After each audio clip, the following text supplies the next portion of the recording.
What is good, everybody? Appreciate you all for tuning in. Look, we're back. Another Tuesday, back with the On the Ball podcast. You guys already know. If you're new to the show, appreciate you for tuning in. Of course, we're just gonna go through. Got some NBA we're going to talk about, but obviously most of the show is going to be free agency because it was a wild and crazy first day into the second day now.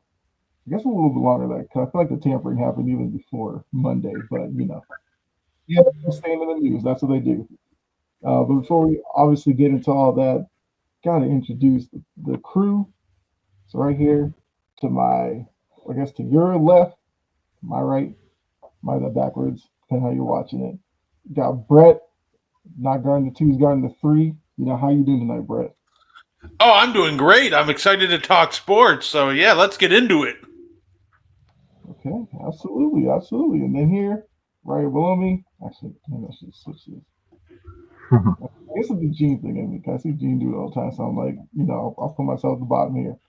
I've also got Dylan back again. What's up, Dylan? Man, how you doing? I mean, we're gonna obviously get into it. Been better as a Seahawks fan. Last time we spoke, it was just kind of minor, like, oh, we've released four people, and since that week span, we've traded Geno Smith, DK Metcalf, and Tyler Lockett. So, I mean, as a fan, it's kind of a new Seahawks season for me. We don't really do a lot of waves. We don't have a lot of turmoil. We don't even really make a lot of big moves outside of the draft. And now it's just kind of I don't know what's happening. Plus, we got Sam Darnold. But we'll get into that. Overall, I'm doing good. I'm happy. Conference tournament week. Love some college basketball. So, I mean, these are the bigger conference tournaments. I know the Big 12 kicked off today, for example. So, just enjoying college basketball, enjoying this free agency, just waiting to see who signs next. Yeah, yeah, absolutely. I mean, that is also a big part of the sports talk now. Conference tournaments. I feel like for Oh, not necessarily the biggest college basketball fans, it's like this is the time where you can kind of really get into it with March Madness right around the corner. Was it Sunday, Selection Sunday? yep. Which I always watch it because love seeing the schools' reactions when they see their name called, and I know Wire to Wire is doing a bracket challenge of their own with cash prize. So you guys got to look out for that and make sure you do join up with that one. But yeah, so like I said, we'll start with some NBA and then head off into the NFL free agency. And for the NBA, I think it's very simple. First take early this week, Stephen A, as he calls himself, Dr. Stephen Naismith. I guess that's when he's getting real serious about basketball. Decided to do his top duos in the NBA. So I wanted to get your opinion on his list. So let me go ahead and add that. Here we go. So according to Stephen A, fifth best duo, Steph and Jimmy Butler. Fourth, Brett, this one's for you. Got Giannis and Dame. Three, Jokic and Murray. Two, LeBron and Luca. One, Tatum and Brown. So what are your initial thoughts looking at the top five? Is he way off? Does he have the ordering wrong? Like, do you agree with him? Let's start there. I, I mean, it's hard to say if we had to take a top five. Maybe you could argue with the ordering a bit, but it's hard to argue that these are the best five duos in the NBA. It's harder to think of maybe some other names you could like sprinkle up there, but when you kind of look at talent, the pedigree, and just what these players have done for the league so far, man, I mean, these are like some top tier players that you're having in there. And now maybe you could have some qualms about like maybe the Jimmy Butler Steph Curry one, especially since they're a newer duo. But I mean, even still, Steph Curry is still Steph Curry, and we can see what Jimmy Butler does. So I mean, overall, I think it's hard to argue that there's maybe some other duos that can make in. You could argue about the order, but overall, I agree with the list of teams that are there. Okay. Brett, you got any qualms with this list, or are you fine with it as is? Um, no, you know what? Actually, I don't really hate the list. I think it's perfectly fine. The duos that he threw up there at the end of the day. I think you can debate the orders, but it's really tough to debate the orders. Like Mm-hmm. Tatum and Brown deserve to be one. LeBron and Luca, there's both, one's a top 5 player, one's closer to a top 10. Hard to argue Mhm. against that. Like, I think like Jokic and Murray are they're a championship winning duo. So overall, I don't have a problem with this. I don't have a problem with the duos, honestly. Okay. Maybe Stephen A. Supermax he just got is finally paying off for him. I mean, maybe. I mean, look, maybe it's good that he did it. I would love to see a perk list because we know Perk can kind of go off the handles a little bit, and he'd probably want to settle Per- some scores or create some controversy. You know how Perk is. Um, Kirk would have but Tatum and Brown off the list, like, no, and he would look, have he's he would have recently number. like kissing up to them. He's trying to get back in Boston's good graces. I know it's not going to work, but he's trying. His number one would be like Mikal Bridges and OG Ananobi, and not even Brunson and Cat. Man is so out of touch. Yeah, I mean he does love New York, so yeah, he probably would do Brunson and Cat. I don't know over who, but he probably leave like Jokic and Murray off. But all right, I mean, look, these are 5 duos that will obviously, well, at least should be there for the playoffs and everything like that. They'll have a lot to say for how their teams will perform in the postseason. So I guess let's take the list a little differently. If you had to do like a trust factor on these 5, would you have them in this order still, or would you change that up a little bit? The only thing I would change is I'd probably remove Jokic and Murray up to probably 2. We've seen him. We've seen him win a chip. That's really what it breaks down to. We've seen this duo win before. Same thing with Tatum and Brown. So if I had to Mm-hmm. trust them, probably Tatum and Brown would be 1. Jokic and Murray would be 2. And then outside that, I mean, really the order's kind of what it is. I mean, outside of maybe Lillard and Giannis, these other 2 duos are fairly new. Even Lillard and Giannis are still fairly new themselves. Yeah. Brett, I guess if you had to put confidence in these 5, would you Yeah, still no, have? I think I have confidence in all 5 of these duos in like a playoff setting. I don't think that's a question. Who would have the most confidence still in Tatum and Brown? I think they have the best. Not only are the best duo, but just the best overall team around them. Mhm. LeBron, Luca. Yeah, no, listen. I think this is a good duos list, and I also think that these are 5 guys that when the playoffs start, all their games will just translate really well. It's going to be a fun postseason. I agree. I think when you look at the East and the West, I feel like once you get past maybe the top 2, I think that's where a lot of the fun happens, especially in the East. Everybody's looking at Cleveland, Boston, yes, but Milwaukee, the Knicks, the Pacers, who I don't want to give a lot of credit to, but they're up there as a top 4 or 5 seed. Detroit, they're going to be a lot of fun to see. Hopefully, they can hold on to a top 6 seed, and then we get to see what that young group can do in a postseason setting for the first time. Can they shock a top seed? At least give them a longer series than they probably are expecting. Who knows? Like maybe this is the beginning of Detroit actually being relevant for a period of time. Like we don't know. And after that, get the Hawks and all that. But I'm trying to get y'all to disagree somewhere. All right, taking these Man, it 5. normally, and to be fair, Stephen A. Smith, man, he normally has things we can all disagree on, but he didn't do too bad on this one today. Yeah, he did. He did do well. Um, so if you were to take the 5 we got here, who would be your 6th duo that just missed this top 5? My 6th duo that just missed this top 5. Probably like SGA and Chet. Okay. Like where like putting SGA mixed in with Chet still being a great floor stretcher and defensive anchor. Mm-hmm. I think that would probably be a lot of people's 6th best option, honestly. Or you can go with like in Cleveland. Yeah, I was gonna say Mitchell and Garland. Evan Mobley. I was saying Cleveland. Would you go Mitchell Garland or Mitchell Mobley? It's funny with Cleveland. I don't think they have the best duos per se, but they just like have the best like core like 4. Mm-hmm. Like I could find duos better than what Cleveland has. Like I think these five, but like you can't really find a top 3 or 4 than better than what Cleveland has.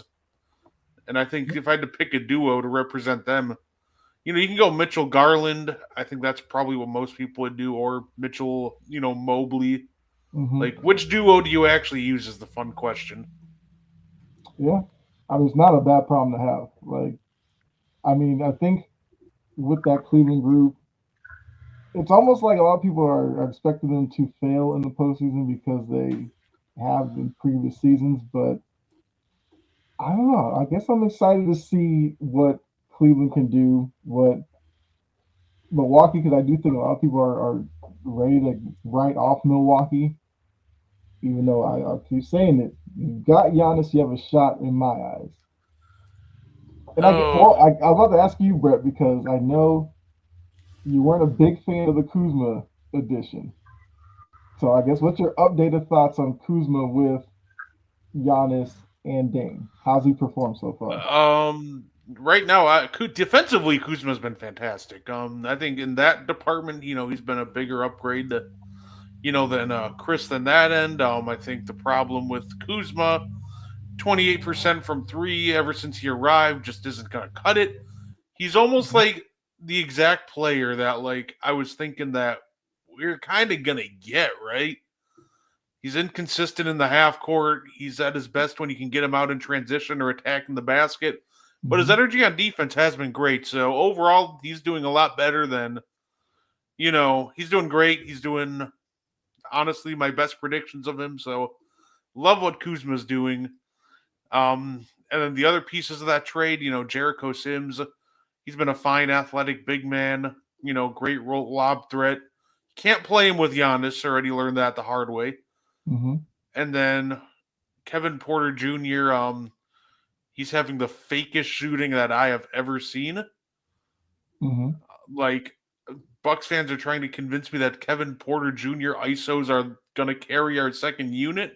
Like, shooting 70% since he's from the mid range since he's gotten here is unsustainable. Mm-hmm. Like, it's funny. I think Kuzma has lived up to what we needed him to be from the Chris trade. And I think so far all three of the pieces have. My only concern right now with the trade is with Kevin Porter Jr. and that 70% from the mid range before last game. Mm-hmm. I just think that's going to come crashing down to earth really hard, and I think there's a real chance that the Bucks are going to be back to having an issue, with the secondary playmaker with the second unit. Mm-hmm. Yeah. I mean, look, I think I was kind of like you. I was a little skeptical on Kuzma as a fit because we know that Milwaukee was hoping to get probably the Lakers version of Kuzma early in his career as opposed to Washington, where, look, careers go to Washington to become irrelevant. So it is good to see him on a team that, I guess, depending on who you ask, whether a contender or pretender or not, but it should be good for him to be in a setting where playoffs are an actual legit like destination and see if that unlocks something in him to make him play a little better. But we'll see. Playoffs are quickly approaching, so obviously talk a little bit more about that as we get closer to it. Appreciate you tuning in, Joshua. Um, Yes, this is on everybody, YouTube. yes, YouTube, Facebook, Twitch, it's all over. Make sure you go check it out. Yeah, so just want to get NBA out of the way really quickly because obviously the main thing we got to talk about NFL free agency, and I know do have some breaking news. Brett, you want to go ahead and I guess let them know? Yeah, absolutely. Lamar Jackson has a new weapon. His name is DeAndre Hopkins. 1 year, $6 million. DeAndre Hopkins will be going to Baltimore to join Lamar Jackson. So, it'll be interesting to see how that works out. Look, we know, Ravens fans always looking for a wide receiver. They got one in DeAndre Hopkins. Uh, I guess initial thought with the move, do you think he fits with Lamar's skill set? Do you think he fits with what we've seen from Baltimore's offense? Like, should he be a good fit in Baltimore? Um, so I guess I can't really speak to the fit because it's always hard to speak to how they're going to work with another player once another. But what I think for Baltimore's offense they needed a bigger threat guy. DeAndre Hopkins is a good route runner, a good double me type of guy. We've seen him make miraculous catches before.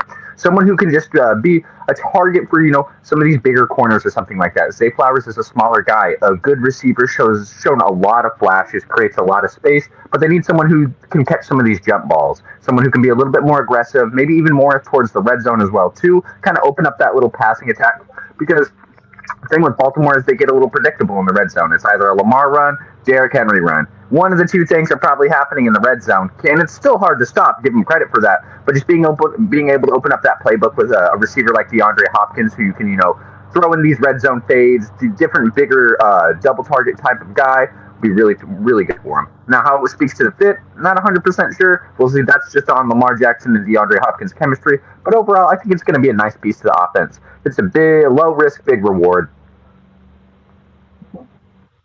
Brett?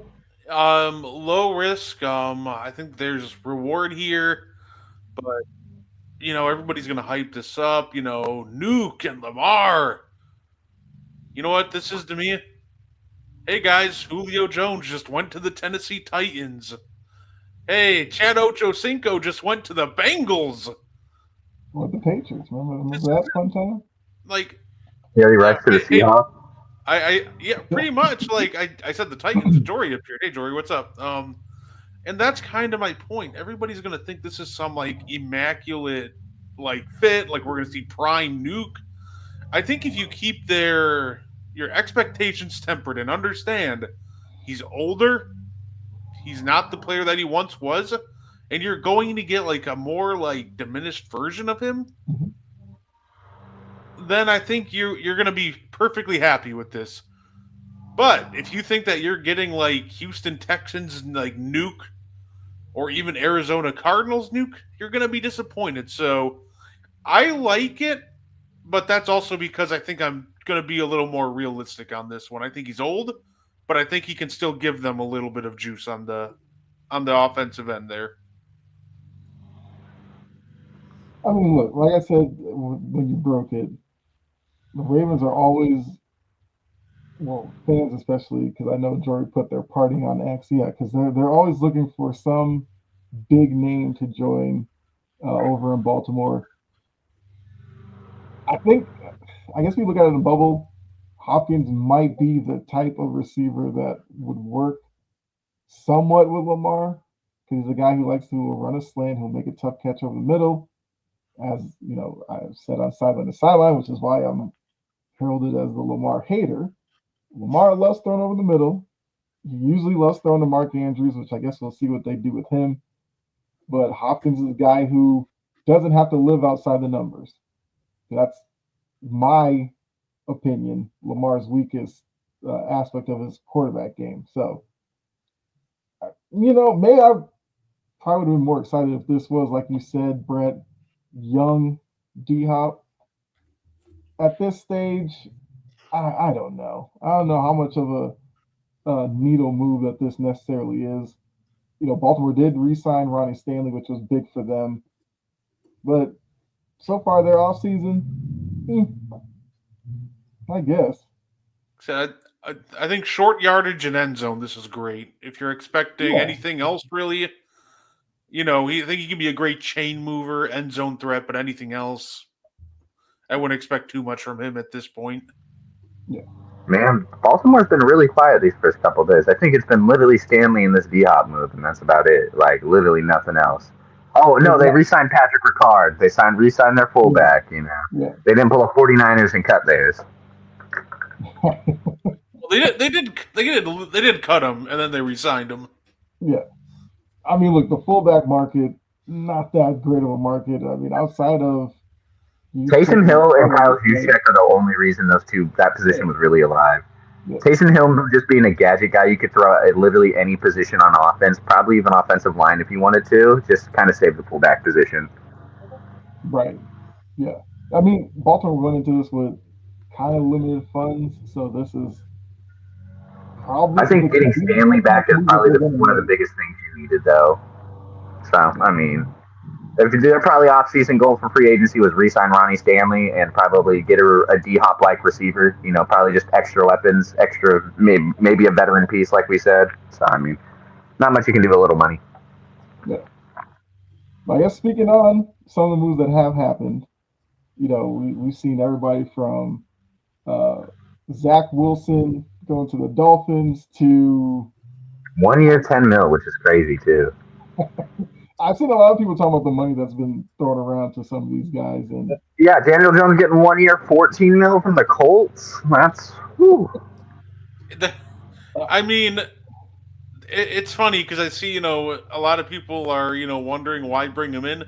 I feel like this is almost like the ultimate layup of a quarterback competition. Like Richardson, if you cannot beat out Daniel Jones in a quarterback competition, it's over. I'm sorry, but it's just over at that point. my guy Rod, what's going on, Rod? Rod, you already know. You already know. We'll talk about them in a little. We'll talk about them in a little bit. Yeah, I look the Daniel Jones thing.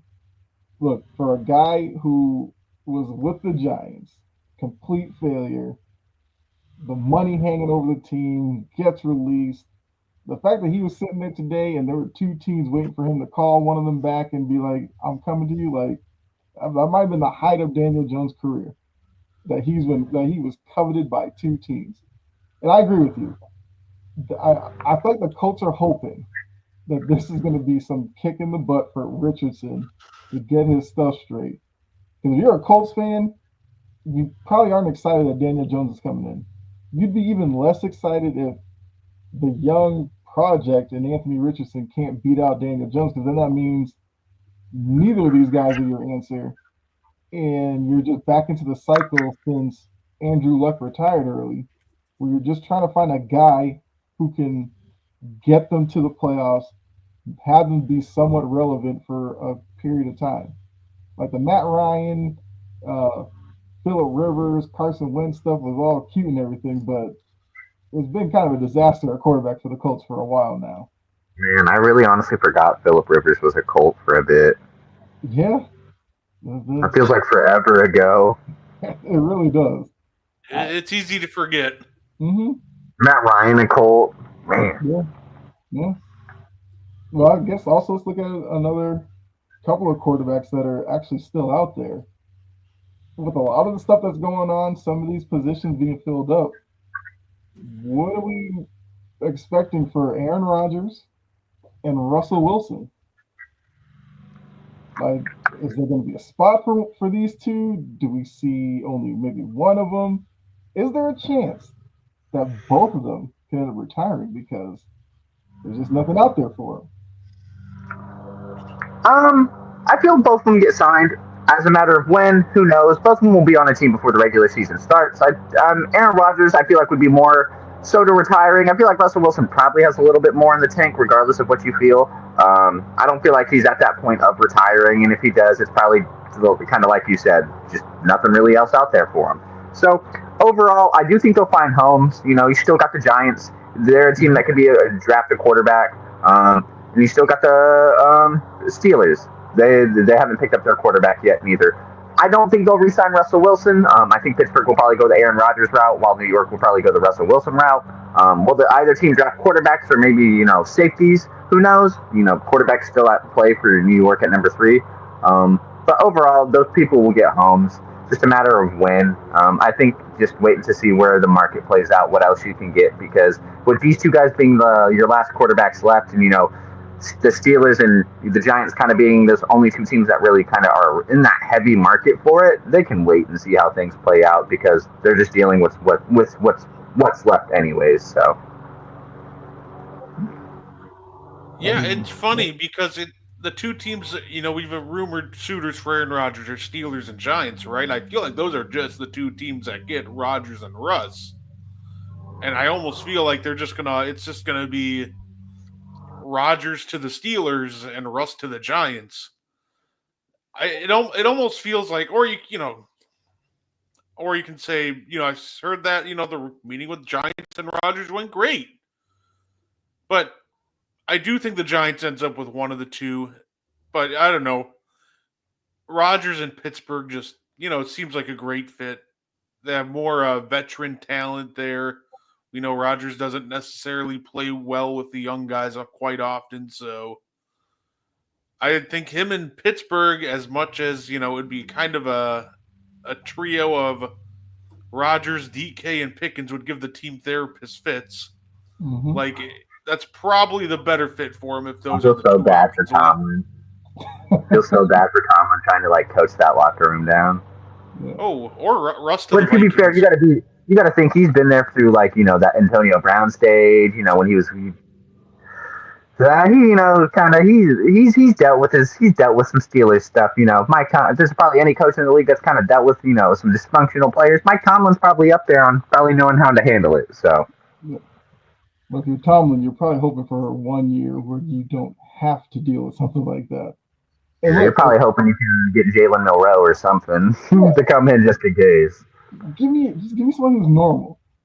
I feel like if you're Hard Knocks, because of everybody won't do it anymore because of the Giants and how they butchered that last year. If you're a Hard Knocks production, you're like, they get Aaron Rodgers, you got DK Metcalf and George Pickens. We gotta find a way to get them on. Like that would be. That Steelers team's big. That Steelers team is going to be aggressive now, and throwing Aaron Rodgers in there is going to kind of make it a little funny.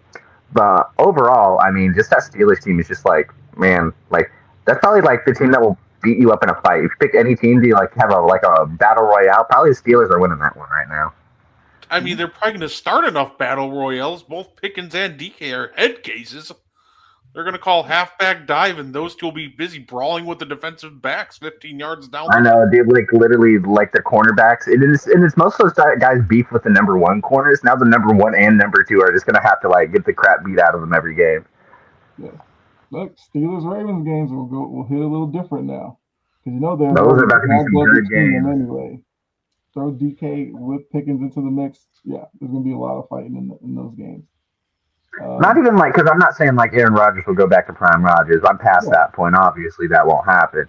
But just imagine if he can like kick it up a little bit in there. He has the weapons to work with in comparison. Because I know how we felt about him going to New York. He has way better weapons just now in Pittsburgh than what he even did with New York. They had to trade for Devontae Adams to get him there. It's not like he was already there. I'd say with Rodgers, like if Rodgers like even plays like closer than he did to the second half of the season where he was absolutely fantastic, then yeah, like absolutely. The man went through a 13 touchdown to 1 interception stretch down the stretch until like the last game where it didn't go great, but I think Rodgers showed that he has some left in the tank. I think what, at the end of the day, whoever gets him has to understand that he's going to need more schematic help than you're used to with Aaron Rodgers. Normally, Aaron Rodgers is just an offense by himself. As long as whoever gets him understands that, okay, we're not getting the one-man offense in Aaron Rodgers, and we got to, help him with a strong run game and some more play action, then I think Aaron Rodgers can turn back the clock and put together a fantastic year. And I think if he can get hot enough, and I still think he could play at almost like a borderline top 10 quarterback in the league level. Yeah, I mean, I feel like if you're Pittsburgh, last year you went through the Russ and Fields experience, interchanging, trying to find the right guy at the right time, and then the way that the season ended with Russ really struggling in that playoff game. But yeah, if you bring in Rodgers, I don't know how excited you should be coming off of the season he had last year, but at least it's somebody different, I guess. And you'd also like to think that Pittsburgh will probably draft some guy at some point to try to usher into the new era with the Steelers. But I think it's interesting to see where those two kind of end up. I mean, we got some other big names that are still out there. Cooper Kupp looks like he's going to get cut because they couldn't find a trade for him, which I'm like, these teams keep telling people, we can't trade him, we're going to cut him. Well, what team's going to trade for him then? Times, like, you need to get somebody who's desperate, like, well, if he's a free agent, we won't get him. But it's just like, most of these teams are going to take their chance. And I'm sorry, the wide receiver market's so thick. It's so thick as well too. Just saying that to a positional player like a receiver, nobody's gonna care because they're gonna be like, okay, well, cool. Tyler Lockett's there. Like Tyler Lockett's sitting in free agency, and not to compare the two, but it's just like, why would I trade assets when I could go sign a guy for like Tyler Lockett, and not have to pay him that contract? Because when you cut him, I can just sign him to whatever deal I want. I don't have to pay him the money that you're paying him, as well too. So there's a lot of different things to it. I very much don't like when teams are like, yeah, if we can't trade him, we're just gonna cut him, and then I'm just gonna be like, okay, man, I'll wait. And Let someone else give up the assets for him, or I'll just wait till I can try to sign him myself. and the reality is that was never going to work because Cooper Kupp does look washed. He has not looked like Cooper Kupp for a couple of years now. So you go, Injury. we'll cut him. Like, okay, like unfortunately the man just can't stay healthy, and when he does come back from injury, he has flashes of who he once was, but you can tell it's just not there. So to me, like I said, that threat with Cooper Kupp was just funny. I'm like, nobody's biting on that. Like, he can probably still produce well in like a limited role as like a solid number 2 or 3, but And in San Francisco would be nice. yeah, if they need anybody.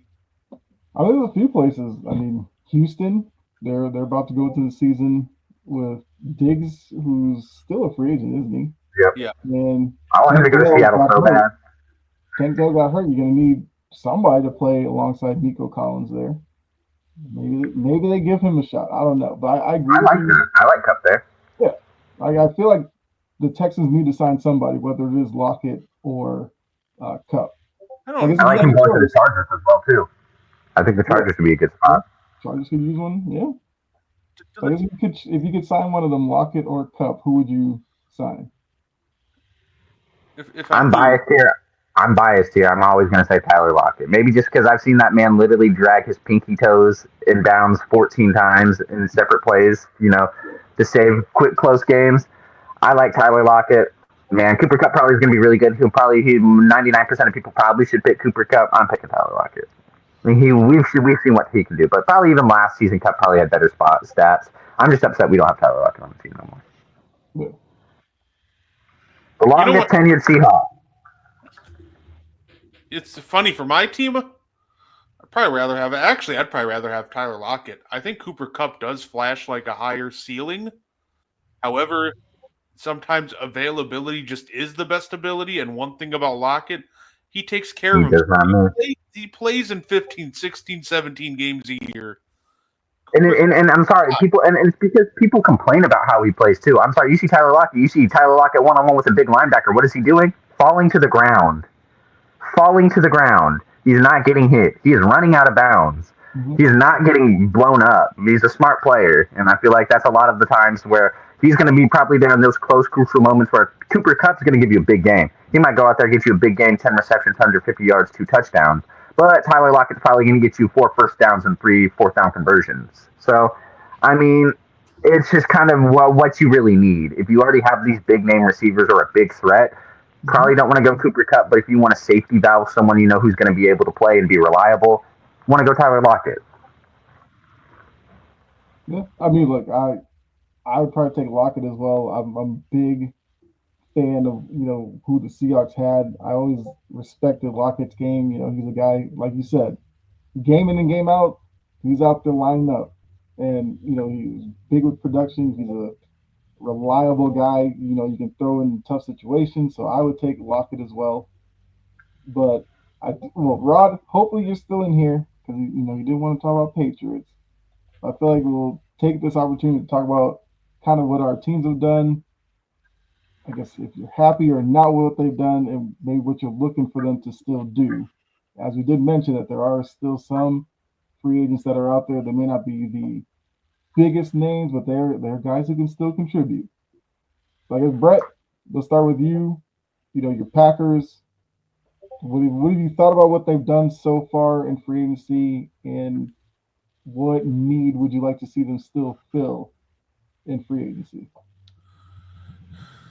What need would I like to see them still fill? Probably just consistent edge rusher. That would be huge for me. Like that's the one area where I think if we upgraded that would just be the biggest thing that we could do right now is just get an edge rusher, and anything else is just kind of cherry on top. I actually like our free agency. I love the signing of Nate Hobbs. Mm-hmm. And the thing with that is, it's 16 million guaranteed, which is just his signing bonus. So if things don't go well in year one, we can cut him and move on. Mm-hmm. I haven't seen the contract for Aaron Banks yet, but a lot of these big Packer contracts are structured with a It's lot a of the lot. money in the signing bonus and a lot of it coming up front. So I'm guessing, if I had to guess, this contract is probably be like a 2-year commitment with an out after the third year, but maybe it's just a 1-year commitment. And Mm-hmm. that's the thing. I'm not going to cast too much judgment until I get the official structuring of the contract. Because 4 years, 77 mil seems like a lot, but the Packers are very smart in the way they structure their contract. I know a lot of people are like, "Well, you got to get a receiver." Like, I'm tired of that talk. We don't. It's No. tiresome. Here's the problem. They're like, they want us to aim for top of the market guys. Go get T. Higgins. Like, okay, guess he's the one receiver that if we got him, great. But I see too many people that are like, well, they should have gotten DK Metcalf. Let me tell you something about DK Metcalf. That was a bad move. I respect DK Metcalf. I think he's going to be good, but he is not going to be a second round pick and $30 million a year good. There's absolutely no shot. Devontae wanted to play on the West Coast, so I think the problem is people just have it in their heads that these, needs like wide receiver, that's what we need to fill. But the reality is the right fit and need just hasn't been there yet. So, I'll trust the process overall. I like, fortifying the line. I think, these games are won in the trenches as we've seen in like Philly and Detroit.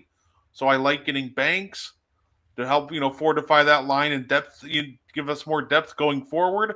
Mm-hmm. And secondary was a big position of need. So I'm probably in the minority of Packers fans, but yeah, I actually like our moves so far. Would you like someone like getting like a veteran rusher like Joey Bosa or Judon since both of those guys are available? Yeah, absolutely. I need somebody that can win one-on-ones, even if it's in like a situational capacity, because that's what we kind of saw with the Packers. One of their biggest issues was, right? They would try to only rush forward, but the problem is nobody would win a one-on-one, and the coverage was fantastic enough that it would hold up on the back end most of the time. But against the elite teams like the Lions and Eagles, they would put, 22, 30 points on us because they had all day in the pocket. So I just need one guy, and it could be one of our young guys stepping up. But we gave him that chance. It didn't look great. I would love to see us bring in like a Bosa or a Judon, even if it's just in a situational pass rush role. Yeah, I'm looking at I guess some deals that have happened recently. See if anything are too big that we need to talk about. Uh, Today's kind of been a slower down outside of yeah, like what Jonathan Allen signing with the Vikings. I thought that was a pretty big deal. Um, Really, other than that, you're I not don't think saying there's any. before Brissett signed with the Cardinals, that doesn't move the needle for you. To be fair though, out of all places he could have signed, I like him going to the Cardinals. I feel like that's a nice opportunity. Probably I probably put some veteran leadership in there. It's good. He can Yeah, speak Kyler Murray a little bit. Put a different mindset in the man. make him a better pro. Absolutely. I Ty think Johnson back with the Bills. Got Nick Westbrook Akine signed with the To Dolphins. the Dolphins. I do like that one actually. I really like that a lot for the Dolphins. The Dolphins need someone like him, someone who's not going to sit there and pout if he doesn't get enough touches. Mm-hmm. But the thing with Westbrook Akine is he's a willing blocker. And they need some more aggression there on the outside, especially in the run game. They need some more physical players. So that is Mm-hmm. one under the radar move that I actually really liked this offseason. You a fan Yeah, of I Matt mean, Collins to the Pats? yeah, I mean, Westbrook Akine was a guy that I wouldn't have hated to see in New England. I do like him, but yeah, I agree with him in Miami works. Matt Collins, like Patriots fans are just so caught up on the fact that he doesn't like wearing shoes when he's not playing football, which you know he's kind of eccentric. But I feel like I've seen him with the Falcons. I saw he had like a good year with them. Thought he had a decent year with the Raiders when Josh McDaniels was there. So McDaniels will know how to use him. He's what 30, 31. You got a wide receiver room with a bunch of young guys. I don't hate that at all by New England. The Uh, Devin the Bush to the Browns. Oh, I didn't hear about that one. I do like Devin Bush. Um, Eric Stokes to the Raiders. I did hear about that. And Former we first talk round about pick. fullbacks. The Bills signed a fullback, Reggie Gilliam. So the fullbacks Was are that not good. already their fullback? Yeah, yeah, 1 year extension. So Okay. yeah, I was so like, I swear, I them swear, there's like running around five out there. fullbacks in the league. It's like Kyle Juszczyk, Patrick Ricard, Reggie Gilliam, C.J. Ham. Yeah. Swear, there's probably Yeah. like one or two more random ones, but you like Mhm. that's about it. say the one guy I think got overpaid though. Over $9 million for Najee Harris in the big 2025. Come on now, that I that was don't an hate over it. that was an It's a 1 year overpay. deal. It's a 1 year deal though. Yeah, that you could have found somebody better than Najee Harris for cheaper. Like we spoke earlier about Tyler Lockett, that man does not miss games. Najee Harris has had over 1,200 scrimmage yards every year. And so, something you can't find on that running back market right now. J.K. Dobbins injured, Nick Chubb injured. He's probably the best option. Granted, the money's not the best, but you're probably not going to find anyone reliable enough out there on the free agency market, especially for running back. No, And I get what you're saying, Brett, because Najee Harris isn't like the most explosive guy. He's like your 3, 4 yard type of back, and that's about all he's gonna get with the occasional breakout run. I kind of think with Harbaugh, that's what Harbaugh just wants. He wants a guy like third and short. I'm gonna hand it off to you. You get that first down. We keep it moving. Get Herbert another set of downs and keep like just matriculate down the field. Like that's Michigan football. So I think if Najee Harris could go anywhere, I feel like Harbaugh is a coach that should work for him. Like I said, I understand where you're saying like, could you have found other options for maybe a little cheaper? Maybe. You could have probably drafted one, but I guess as a veteran presence where Harbaugh is trying to kind of fix what Staley had out there all those years with them underachieving and everything like that. Like Dylan said, I don't hate it necessarily. If you don't look at the money, like I think the fit makes a lot of sense. yeah, say that. Yeah, No, go ahead, go ahead. that's fair with the fit making a lot of sense, but that still just seems like a way overpay, even just for a year. Like, yeah, Agreed. that's a lot of money for. And I get it. I He's mean, reliable. He's going to absorb a lot of pain and Mm-hmm. punishment, but I still think you could have not only you could have found somebody reliable either in the draft or somewhere else in free agency at at a cheaper price point than what you Mm-hmm. signed Najee for. I agree. This is a very, very, very deep running back class. So, he definitely could have used that money elsewhere and just signed, drafted one of these, 14 running backs who probably could go in the first 2 to 3 rounds. Yeah, You have Trayvon yeah, Henderson and Quishon Judkins. Those guys are late second round. Caleb Johnson, Mario Hantic could sneak in the first round. People wouldn't hate if you drafted him in the first round. yeah. I think you mentioned him right now, but even a guy that Harbaugh knows really well, Donovan Edwards in the draft. Mm-hmm. Oh, probably not. Maybe, but he had a bad year at Michigan. They let the backup at Michigan outrun him. I mean, but hey, if once again, if someone's gonna look for him, I would be surprised if the Chargers don't pick Donovan Edwards some point in the draft. I'm not saying you use a first or second round pick, but I'm just saying. Um, so I guess to answer Rod talking about the Patriots are back, baby. I guess we'll go ahead and talk about it because a lot of people looked at the Patriots the past couple of years. A lot of the narratives have been that Robert Kraft is cheap. He doesn't want to pay for anybody. Based off of yesterday, Robert Kraft opened up the wallet and was shelling out money left and right. So if you guys are new to the show, I am a Patriots fan, so I would probably go last with this. I do want to hear your guys' thoughts because I've seen a lot of an array of kind of analysis of what the Patriots did yesterday. Like some people thought they overpaid for a couple of these guys. Some were like they should have done a little bit more. Because, like you said, Brett, DK Metcalf made waves with Patriots fans as well.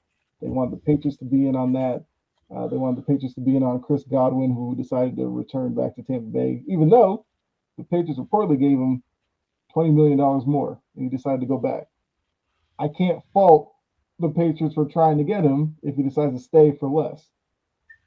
So, what were your thoughts on like what the Patriots did? Like, what was your favorite signing from them, or which one you might not have liked as much? Um, I'm a big fan personally of the Carlton Davis signing. I thought he was a really good cornerback in Tampa. He kind of struggled a little bit with some injuries, different things like that. Overall, though, when he's healthy and on the field, he plays like one of the better cornerbacks in the league. Not saying he's like top 10 or anything like that, but he does play like one of the better cornerbacks in the league. 3 years, 60 million might seem a little bit high, but that's kind of just roughly what the top cornerbacks are going to go for in this league now. We just saw someone like J.C. Horn get absolute crazy money, and different things like that. So I mean, Carlton Davis, I feel like, is a good signing.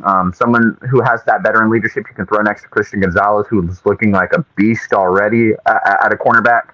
Someone that is a reliable on the other side of the ball. Someone that you don't have to stress about, to make Christian Gonzalez kind of be that like number one corner, that kind of lockdown piece in that secondary where it has to rely on him. You give him some help. Someone that is good. Someone who knows how to play the game of football like Carlton Davis. I like that one a lot. I think it's going to help that secondary out tremendously.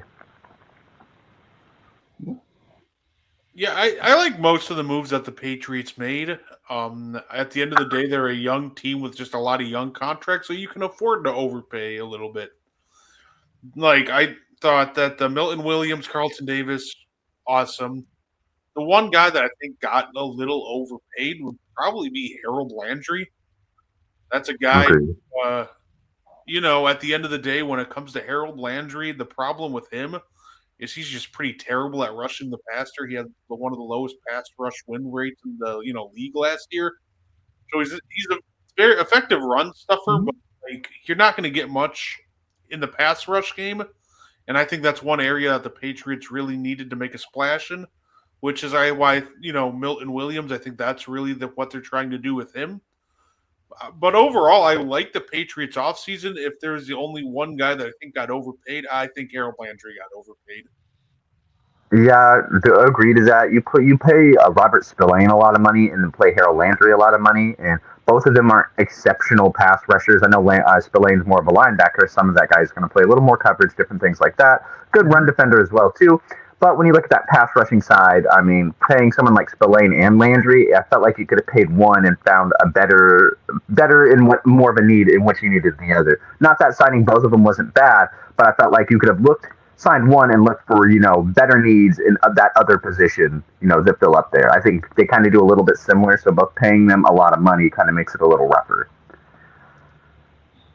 But that left side of your ball is probably going to be really good, left or right, wherever they play. Same. Yeah, I mean, I think running on the Patriots is going to be hard this season. Mm-hmm. Yeah, I think the Spillane thing might be something that I don't know if it affects Bentley or something like that. But look, I think there's been a lot of question about whether Elliott Wolf or Mike Vrabel were calling the shots. Yesterday told you everything you need to know. Vrabel is in complete control of what's going on in New England, and I have no problem with that. Landry's a guy that he knows really well. That's like a culture signing. Colin Davis was with Detroit. He got Tyrell Williams as defensive coordinator. So now he has a guy in the building that knows his system. It can kind of help the other guys run it correctly. I do like that they attacked each level of the defense. Milton Williams, that Super Bowl performance alone made him a lot of money. So there was a good chance he was going to get a lot of money based off of that. And that's what happens. You play the best in the biggest game, you get paid. I mean, look at Malcolm Smith. He got a pick six in the Super. I hate to bring up Seahawks stuff, but he got a pick six in that Broncos game in the Super Bowl. Won Super Bowl MVP. What did happen next year? Raiders paid him a lot of money in that offseason. Paid him a lot of money just for him to be a bad backup linebacker. But You play good. You play good in the best game. Right. You get paid. Yeah. So, yeah, and the Panthers thought they had him because I was ready to, tell So them the yeah, I mean, it Panthers was had him, but confirmed. I was like, the Panthers are being real aggressive. They seem like they have this new energy because of Bryce Young playing well last year in the second half, and they have made some other signings as well. And then all of a sudden it was like, no, he's going to the Patriots. And I was like, oh, okay, this is what we're doing now. Uh, I guess to answer the question I asked you guys, like, a need I would like to see them address still. They did get Morgan Moses as a tackle. He's like 34, but, tackles can play until they're late 30s if they, keep themselves in shape or whatever. I would like to see probably another lineman brought in. And I know they brought in Mac Hollins. I'm not going to, hate on that move at all. I wouldn't mind another wide receiver. And look, I would love to see Lockett in New England. That's just me. And obviously the draft, hopefully they do a little bit more on the offense in the draft as well. So What about like an Amari Cooper? Would you like him in New England? I've gone back and forth I'm on just thinking Amari of veteran Cooper. guys that would be nice because it's like my only problem with like obviously you could draft receivers. It's just you're just adding more to that young Yeah, depth. you've got more young guys to an already young room, yeah. I The only with Cooper is he had like a drop issue last year. I think That worried me. I think the real problem with Cooper potentially going to New England is if New England's still rebuilding next year. The problem with Cooper is we kind of saw it in Cleveland where he checks out if it's not going well, he will just mentally check out. And Mm-hmm. that's what it looked like happened in Cleveland. Yeah. And that's why he looked, a little more rejuvenated in Buffalo than he did in Cleveland. He wasn't, that much better, but I think he was, there was enough an improvement to kind of look back and look, yeah, he was kind of mailing it in Cleveland. Mm-hmm. If I'm the Patriots, I would maybe lay off of him just because I don't need, things to go bad, and then he just kind of starts coasting. I think he's a good talent, but he's one of those talents that needs to be on a winning team to really realize his full potential. I'm just throwing names because while I was looking at other names, I was like, Stephon Diggs ain't gonna go there. He ain't gonna go there. Keenan Allen, probably not. Like Mike Williams, probably not. Deontay Johnson, probably not. Because those are all in the same boats as Amari Cooper. They're just gonna want to be on a winning team. Like I feel like if they're not on it in a good environment, in a good locker room atmosphere, like they just check out. Every single one of those guys, Diggs, Cooper, Allen, Johnson, Williams, all of those guys are very similar in those type of things. Yeah, and look, if the Patriots did have an issue with Cooper possibly checking out, then yeah, I probably wouldn't kick the tires on him at all. Um, Steph Diggs, I'm kind of interested to see where he ends up because he's a guy. He might be a little older than you think because he's in his 30s now, and we've seen him have productive years. But I feel like the way that it ended in Buffalo, and then last year getting hurt, like his stock is obviously dropping a little bit. I mean, somebody's gonna give him a deal, probably. I want him in Seattle. He doesn't need to be a wide receiver one. He can be comfortably being a WR2. We got JSN there at the one, Stephon Diggs at the two. Give Darnold a little more weapons. I'm fine with it. Yeah, I guess we could talk about that. Geno out, Darnold in, up in Seattle. How are you feeling about that, Dylan? So, man, at first I was very, very vocally against it, and I'm not a big fan of Sam Darnold. I'll be totally honest with that. I'm not a big fan of people, because the year before this Minnesota year, we saw Sam Darnold, and he was not good. He was not good. No one gave him that. He was playing backup for the 49ers, playing backup to Brock Purdy. He wasn't good. Had a great year this year. Kind of choked towards the end, kind of crashed towards the end. Overall, though, if it came out that Geno wanted, $10 to $15 more million per year than what Seattle was willing to give him, Geno Smith is 35 years old. How much is he going to be able to play at the pace that he's at now? I'm not too sure. Sam Darnold, 27 years old. So we're paying Sam Darnold 11 to 15 less million dollars to be 8 years younger in this system. That's something you just can't complain about. Are we going to get probably the same production? Who knows? but it's not like they are going to probably be too far off from production from each other anyways. I mean, if we're looking at a quarterback ranking, where are you ranking Darnold? Where are you ranking Geno Smith? I imagine they're probably not too far off from each other. And Sam Darnold's, like I said, 7 years younger than Geno. It's going to be interesting to see how this works out with us. You know, my biggest thing is Sam Darnold did good because look what he had. Aaron Jones, who just got a big extension, to come back to Minnesota. Justin Jefferson, who, if he's not your number one receiver because of Jamar Chase, he's probably your number two receiver because of Jamar Chase. Jordan Addison, who had a great breakout year, and T.J. Hawkinson, who's probably you'd probably say one of your top five tight ends in the league. And so, Minnesota did really, really good at setting up for him because they were setting up for J.J. McCarthy, to kind of take in this team. And Sam Darnold just got to reap the benefits of what, Minnesota did with that team. Seattle's going to have to change it up. Seattle's, going to kind of have to work around him. Also, Sam Darnold's going to have a lot more pressure. In Minnesota, he did not have any pressure. People knew who he was. He didn't really have that pressure to perform, so he could go out there to perform. Now you got a big extension from a team who is looking at you to be the quarterback of the future for right now. I mean, no other plans behind the place. It's not like we have a rookie. We have Sam Howell. So a lot more pressure on you in Seattle. The team is very loving. The atmosphere is very caring. But if you don't perform, they're going to hate on you. And we've seen time and time before, Sam Darnold in New York, Sam Darnold in Carolina, when you can't perform, the pressure gets to him. So I'd like to see how he does with that. But Seattle's always been at least trying to be very good, unless, of course, it comes to, building an offensive line, at least trying to help their quarterbacks, rather it be giving them running backs to, using the run game. This is probably the most barren Seattle's receiving core has been in a while, and we've spoken that before. Seattle has really never had just like one receiver you can trust on. They've had, slews between Doug Baldwin, Jermaine Kearse, Percy Harvin, Golden Tate, DK Metcalf, Tyler Lockett, Sidney Rice. So throughout the years, they've just had receivers who could come in and be really good. Now you got to try to have to build around Sam Darnold and kind of build that identity again. So I like it. I like, that it's cheaper. He's younger, and we can kind of build more of identity of what we want to do, kind of sign some more guys around us that will build that.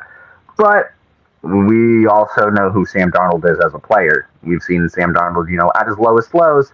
We just recently saw him probably at his highest high. Can he keep that? He's got to show it. Yeah. And that's clearly what Seattle's paying for. They're hoping the good Darnold from last season can be more consistent. Because obviously if they pay this out for him and he turns into the end of the season, going into the playoffs and how he struggled, then that fan base is not going to be too welcoming. It'll just kind of rehash his Jets tenure where that got ugly really quickly. And the thing with Sam Darnold, too, is by all accounts, I've never heard any problems with Sam Darnold in the locker room, even as a backup. And the thing with Sam Darnold, even if, let's say, it doesn't work out, he turns into bad Sam Darnold, I still think that, you know what? You can still bring in a young guy next year. You can have him learn under Darnold for a year. Mm-hmm. Like, he still would be a great mentor piece. And the thing with the Seahawks is they don't really have a lot of guys on big contracts right now. And I think the only guy, you can correct me if I'm wrong, they'll probably have to extend soon unless they already did. I know Woolen's going to need a new deal, or JSN's probably going to get a decent extension, but you're not paying a lot of guys. So I think paying a quarter. and DK were our two highest contracts, and then Draymond Jones, which we've released, cut, and then Tyler Lockett, which we also cut. So our top four guys all out of the building, cap-wise. Yeah, so I think that this is a fine move. Like, if it works out, great. I would love to see Sam continue to ball out. Even if he has a down year and he struggles and you realize he's not the guy, like bad Sam Darnold gets you a high pick in the draft. So I think it's a fine move. Best case scenario, you have a starting quarterback for 3 years. A worst case scenario, you have a starter for 1 and a mentor for 2. I'm planning tanking for Arch. That'd be fine. I'll put Arch Manning, Kenneth Walker, JSN. That'd be fine. Yeah. I mean, look, we know that talk's going to start once the season begins about Manning. Seattle's never had a number 1 overall pick ever. They're like one of 3 teams to never have a number 1 overall pick. That won't happen. It's not Seattle's identity, sadly. We'll go literally 1-5. We'll go 1-16 before we go 0-17 to get the first overall pick. I mean, look, and that's a division that if Darnold can come in, play well. It's milk. It's not a good division. Yeah, I mean, the Rams will probably go into next season as the favorite because you have Adams, you still have Stafford, but they're a flawed team. I mean, most teams in the NFL have their flaws, but you have them. You have the Cardinals, who can they build off of last year, where they started off really well and then slowly faded back to the pack. And they got the Niners, who the Niners are kind of letting everybody out of the building because they got to get their quarterback signed. And once they sign Purdy, like, what else are they going to do? A lot of these free agents are being signed around the league that once they're ready to kind of jump into the free agent pool, there's not going to be a lot there. So if Darnold can be early season last year, Darnold, then Seattle, you got to look at yourselves and be like, why not win the division next year?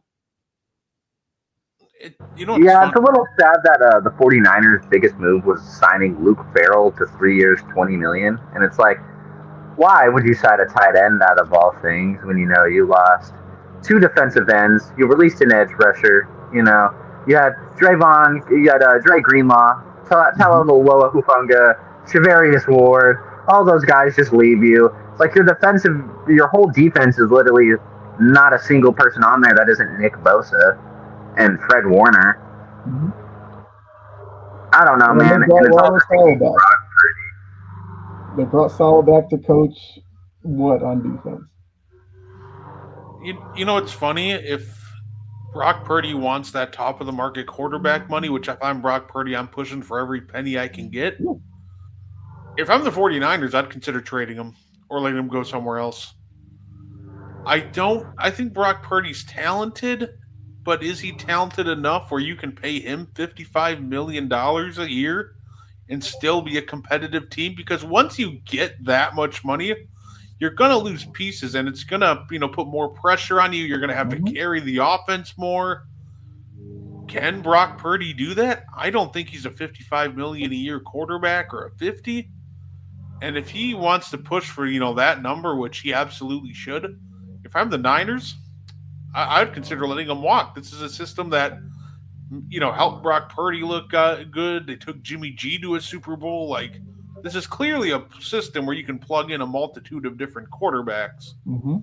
And if I'm the 49ers, I'd consider doing it again if the price gets too rich for my blood. Mm-hmm.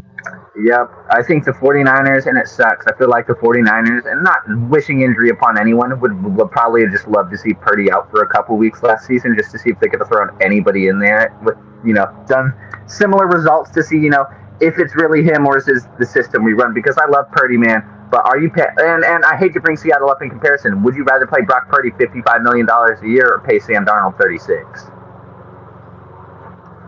That's a good question, especially when you. And those are things you have to look at because paying Brock Purdy around that money is it costs you so much as where it gives Seattle in that sense an extra $21 million. And I bring up Seattle for example because Geno Smith was wanting the same amount of money. And Seattle didn't do it because they're like, probably it's not going to give us this flexibility we want. Same reason we moved DK Metcalf. He wanted $30 million a year, and we were probably like, that leaves us, not with much flexibility to do these specific things. So, no. Mm-hmm.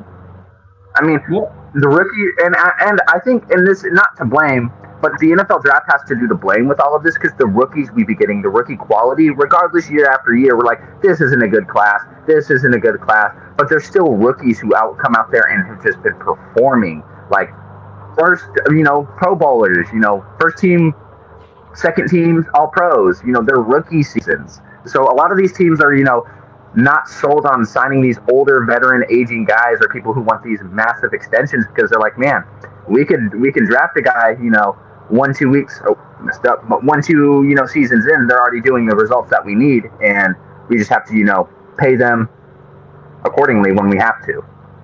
3-4 years maybe down the line, rather than keep this guy for 50 years, 30 million, and not be able to do work with it for 2-3 years. It's Yeah. like people only want to pay quarterbacks now. People only want to keep quarterbacks in Hmm. long-term extensions. No one wants to pay on any of these positions because he's still undrafted. Yeah. And except wide receiver apparently and edge rusher. yeah, yeah, wide receiver, edge rusher. It's basically they're gonna pay whatever the Eagles paid. So everybody's looking to get pass rushers. They're gonna probably want to pay linemen. Like the trenches are now, you're hearing that word all over the place. Building through the trenches because that's the way the Eagles did it, and look how it worked out for them. But for Purdy's sake, if he does sign, the I guess the detractors or haters you want to call them who he has, he can prove a lot of them wrong next year. Because now there is no Devo Samuel, who's in Washington. Brandon Ayuk, for like the fourth year in a row, is like on the trading block. You still have Kittle, but Kittle's kind of getting up there at this point. Like, yeah, McCaffrey, yeah, but if Purdy goes back there and can get the Niners to the playoffs, then look, we may have to reevaluate how good of a quarterback he is. I don't know. Like, I like Purdy. I like the story, I guess, being Mr. Irrelevant. And then look, he comes out of his rookie contract and he could make 45, 50 million. That's kind of crazy when you think about it. So I did mention Washington. Yeah. What do you feel about Debo in Washington? Debo in Washington, I think he's a great gadget guy. He's a great utility guy. And I think going to Washington where they have Scary Terry to kind of take the number one responsibility from him, I think that's good for him. I think that it's going to be a great fit. Like I said, they can get creative and use them in a multitude of different ways. I think the only way they can really mess this up if they try to use him as a straight up, traditional receiver, because he's not that. I think he kind of Mm-hmm. showed that last year. He was at his best, a couple of years ago when they're lining up in the slot, the backfield, out wide, and just being unpredictable with him. But, honestly, I still love what the Commanders have done as well. Shout out to that Laramie Tunsil trade. Did they Mm-hmm. pay a steep price? Yeah, sure. But at the end of the day, that was a great trade. That was a great trade for them. Yeah. Yeah, I mean, I agree. I think with a guy like Kingsbury running the offense, like you figure he could probably get creative with Debo. We'll probably see him line up in the backfield a little bit, out in the slot, out wide, you know, pre uh, motion, I guess, before the play, jet sweeps, all that kind of stuff. Like I agree with you. Like, don't put Debo like in a box and be like, oh, he's going to be our slot guy or something. Like, just use him all over the place. Like Taysom Hill, like what Taysom Hill does in New Orleans, or I guess separate quarterback because I don't know if Debo can do that, but just use him as a guy to give Jaden Daniels an outlet when he's trying to find guys down the field. Like Debo can create a little space underneath and get the ball in his hands and let him rack up yards after the catch. So I liked that move for Washington. I think when you look at the NFC East, like clearly the Eagles and Washington have distanced themselves from the Cowboys and the Giants in that division. Like it's not even a conversation at this point. Like who are the better teams in that division right now? The Cowboys did re-sign Brian Anger while we were talking, so The the Cowboys are Jerry's just getting that punter locked up. the Cowboys are just idiots. Them They them and the also like signed Colin Connor. them and the Bengals are kill me because these are two franchises that are trying to pinch pennies and be cheap. But you know what the best way to save money is? Just lock up your superstar players early. Mm-hmm. Like there's some players that are surefire superstars. I don't think anybody's sitting here going, well, Jamar Chase is going to regress next year. No, he's a young superstar entering his prime. Like you pay that man. Mm-hmm. But now guess what?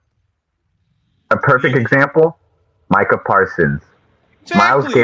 Miles Garrett getting the money he did Mm-hmm. has the Cowboys just angry because you know what you could have done. You should have paid Micah Parsons before the Max Crosby extension. Yep. Didn't get it done. You should have paid Micah Parsons before Miles Garrett's deal got done.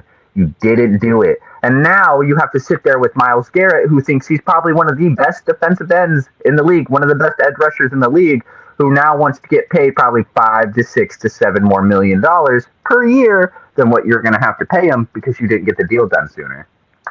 And like last year, Jamar Chase, they were talking about, well, he wants to make the most money just for any non-quarterback.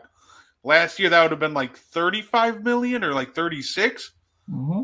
Now it's like 41 or 42. So, like, I think those two teams are just some of the biggest, like, almost losers of free agency just because these extensions happened. And now, guess what? Your team just got a lot more expensive. Yep. Agreed. And they had Higgins on the franchise tag last year, decided not to address that. And then they put him back on it this year, haven't addressed that either. And so far, what have they done? They told Hendrickson, hey, go find a trade, we'll facilitate. So now, if you're Joe Burrow, it's like, I've already lost Joe Milton. I mean, not Joe Milton. I don't know, I got him on the mind, but Mixon, sorry, the running back, lost him back when running backs were devalued, we already know. But I got Chase and Higgins who still aren't signed. And the ownership keeps talking about, oh, we're going to do all we can to keep Burrow and the wide receivers together. Well, Tyler Boyd's already left. Higgins wasn't happy on the franchise tag last year. Why did he be happy on it again this year? So Burrow's probably looking around like, there's a chance that I may be in the same situation next year with Higgins probably going out the door, and Chase could be going out the door because the front office doesn't want to give him what he wants. And then Burrow's going to be like, I mean, Andrew Luck did it. Why wouldn't I just call it quits early? Like, what am I staying here for? To sit here and try to win games 42-40 because they won't spend on defense, and I'm having to make up for it offensively by putting up crazy numbers year in and year out just to get us to 9 wins like they did last year, to miss the playoffs by a game or so. But like, I don't understand because like you said, Brett, I don't get the Bengals at all. Like, you actually have a quarterback that's really good, got you to a Super Bowl a couple of years ago, and you've taken that for granted, knowing your history of not being all that great. Like, you would have thought they'd have jumped at this opportunity to lock up guys to try to keep this going. But now it's like they're just willing to let it kind of play itself out. Also, releasing Alex Kappa. Going, you can't do it. Also, releasing Alex Kappa, who's probably one of the best guards. Not obviously probably one of the best offensive linemen Cincinnati just had on their team, but arguably one of the best guards there were last season. Just graded wise, just one of the best overall guards when Cincinnati already has an offensive line that has been known to struggle. It's kind of been, their problem. And for some reason, Joe Burrow got hurt, so early on in his career is because Cincinnati didn't have a great offensive line. So now you go release, one of the better guards in the league when, you could have probably, maybe not signed Joseph Asai to $7 million a year. Or, I'm sorry, that Mike Gesicki extension probably, you probably could have just let him walk on that one. And just different things like that. So where, oh, go ahead.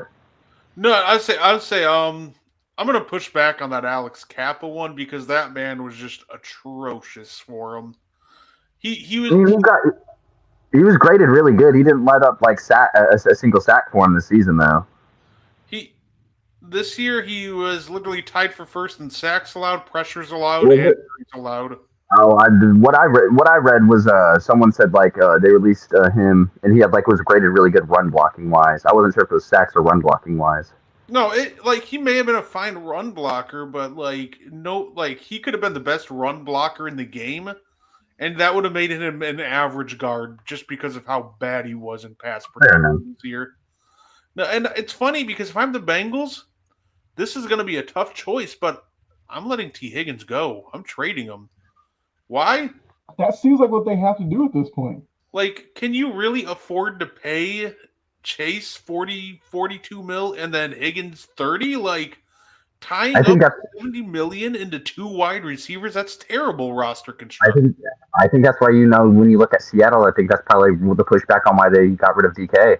It was if JSN's extension's coming up, We're not going to pay both these guys 30 plus a year. We're going to pay one of these guys 30 plus, and go a Buffalo route and pay Josh Palmer 12 million a year.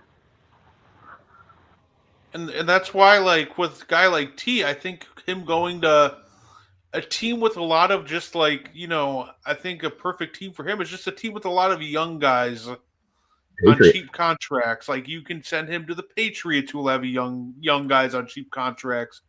You can send him to Green Bay, who have a lot of young guys right now on cheap contracts.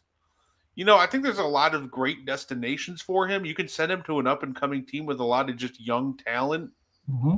But I think, yeah, like I just think that paying $70 million to two receivers and then another what is it, like $50 million to Joe Burrow? That's like $120 million just between a quarterback and two receivers. Yeah. That is not sustainable roster construction. That's literally almost a third. That's almost half your cap. Not even a third. That's almost half. Like the cap's 270. You're paying 120 for him. Yeah. Yeah. That's being generous. Mm-hmm. I mean, I know the cap goes up every year, but yeah, you can't operate like that. Also, I'm glad you brought up Jackson because we were talking about Houston's wide receivers. I completely forgot they did get Christian Kirk in a trade, so they do have Kirk with Collins, but I think they could still use yeah, I mean, you have John Mechie there, but he's not bad, but not anything too spectacular. Yeah, Hutchinson. Yeah, I didn't like guys Hutchinson. who, if they could step up a little bit, like it would make it a little easier. But I guess we'll see how that goes. Higgins to Houston would be cool too. Mm-hmm. Now we're just on that topic. Yeah, but I mean, the Bengals got to do something. Like we need to see at some point either a extension for Chase, or at least something about rumors of a Higgins trade. I agree with you, Brett. The road that they're going down, they need to just kind of rip the Band-Aid off, move Higgins out, get something for him, because making him sit on the franchise tag for a second year isn't fair to him, and it just kind of makes you realize that he's just going to walk out the door next year. Because why would he want to sit there and negotiate with you next year knowing you don't want to pay him what he wants? You're wasting his time. So, Cincinnati, man. Especially in that division too, it's like you got to deal with the Steelers defense, the Ravens defense, and you're just sitting. I mean, you think Cincinnati would have learned? Probably one of Cincinnati's biggest mistakes last year was letting go of Jesse Bates. Their secondary went to shambles. Went over to Atlanta, brought their secondary up. Still not the best because Atlanta's still Atlanta. But you could saw major strides within Atlanta's secondary with him and A.J. Terrell over there. And you saw how bad Cincinnati's secondary fell, without someone like Jesse Bates. And really what their offseason should have been is, should we decide between T. Higgins or Trey Hendrickson? And the concept that they're still going down the T. Higgins route rather than, paying a great defender when they had probably one of their worst defensive seasons while Joe Burrow was your quarterback. Man, you got to pay that man Trey Hendrickson, because it's not like he didn't want to stay. He said, "I just want my money to stay. Like I just want a better deal." What most players do. And the concept, you're like, go find your trade. We're going to worry about T. Higgins, and it's like, well, you don't need 2-star receivers. Maybe you should get this, quality position edge rusher. Mm-hmm. I'm sorry. Outside of quarterback, of course, I think we could probably confidently say edge rusher is the number 2 position, like premium wise, that you need in the league. Yeah, safe to say that. Yeah. I think you're exactly right, Dylan. Like, if they were smart, they would have said, "Look, we're going to lock up Chase, we lock up Hendrickson, we deal Higgins off for picks or whatever." Because you have Yoshi Voss, who was a good number 3 last year. If he was your number 2, do you hate it? And then you draft somebody. Like you can kind of keep it rolling like that, but now you're sitting here in limbo with 2 star receivers, and neither of them have been paid. And Hendrickson could be out the door because you told him go find a trade.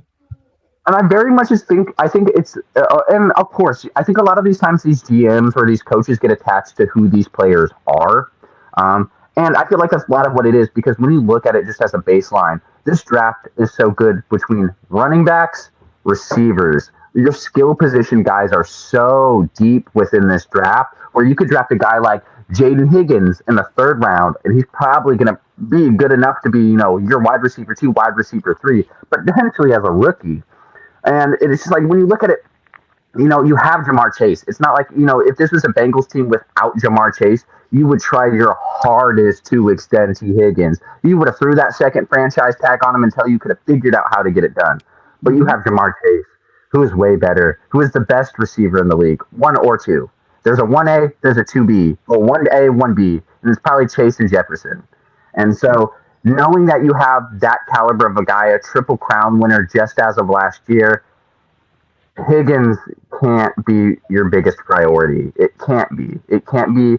And it's not, and I hate to say it like that, but like he shouldn't even just be on the books. Like you shouldn't even be worrying about him on your books until you can figure out Jamar Chase. I think franchise tagging him for the time being was smart, especially just franchise tagging him and being like, hey, we tried working it out. Can you sign this? We'll trade you, and you can work out an extension with another team so you can at least get and recuperate things back for T. Higgins to, kind of build around a different identity, build around losing him, maybe use that third round pick to draft a receiver, and just save the cap to re-sign Trey Hendrickson.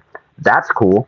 But just overall, and Higgins is good, and it sucks to be T. Higgins in this situation because he probably loves Cincinnati and wants to stay there. He just wants to be paid for, his work. And it's just Cincinnati just can't do that. They physically can't do that. Yeah. Jory mentioned, speaking on Atlanta, Fortino, the GM, might be on his last legs. Yeah. Like they extended out Jake Matthews, who, fine as your left tackle. Grady Jarrett, who was like an Atlanta staple, out the door. My best friend lives next door to Grady Jarrett in Atlanta. Oh, okay. That's what's up. Look, when you thought of Atlanta, like Grady Jarrett was one of the first things you thought of because he'd been there so long and had been so productive that losing him is going to be a big deal for Falcons fans. I do know that they signed who did they sign? They did sign somebody yesterday. They signed Leonard Floyd. They got Divine Diablo. They signed Mike Hughes. Yeah. Fontenot probably should have been gone after last year, but like I feel like what they'll do is they'll leave him there to deal with the Kirk Cousins situation because you assume they have to do something with Kirk Cousins, and then they'll probably kick Fontenot out the door right with him. And Jory also said when you try to be cheap, this is what happens. Yep, that's Cincinnati for you. It's always funny how that works. Like the cheaper you try to be, the more it just costs you. Yeah, the more problems you cause. Yeah. Since we kind of spoke on, Grady Jarrett and the Bears a little bit, who do you think our biggest? Who do we think our biggest winner of the free agency is so far? A free agency I guess we can say off season because the Bears did trade a lot. The Bears did trade a lot as well, and that's not technically classified as free agency. Biggest winner of the offseason? It just might be the Bears. I do like the moves that they made to fortify the offensive line. Mm-hmm. I think that was huge for them, and not to mention, obviously, they got guys like Grady Jarrett who are just still impactful, but just great culture guys. For the second year in a row, the Bears have won the offseason. That translate on the field. Time will tell. But even like this offseason, like getting Ben Johnson in the building, like overall, I think it's tough to argue that. And, I think it's tough to argue against the Bears with that question. I think the Bears are just the biggest offseason winner. Man, is this indicative just to say, like, the Bears got, like, a real head coach now? And it's just, like, he's actually making real head coach moves? Because I know they had a great offseason last year, of course, but, like, what is the first thing what are the first 3 moves Ben Johnson did in his Bears itinerary? Trade for Joe Thuney, trade for Jonah Jackson, sign Drew Gallman. 3 offensive linemen were his first 3 moves in the Bears' tenure.